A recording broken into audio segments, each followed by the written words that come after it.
Urip ki ibarate wayang, ya manut dalange. Kabeh mau manut jatrane kodrate pangeran.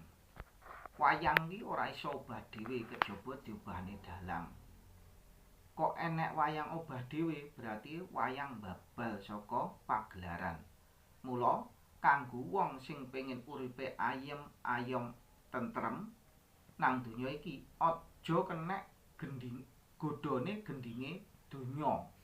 Donya iki kabeh godha. Menungsa urip ki wis dijatah dhewe-dhewe, wis enek wayahe dhewe-dhewe. Iki wayahe susah, iki wayahe seneng wis enek jatahe dhewe. Lek wayahe susah ya sabaro kanthi legawa ati nrimo pandeme pangeran sing wujud susah.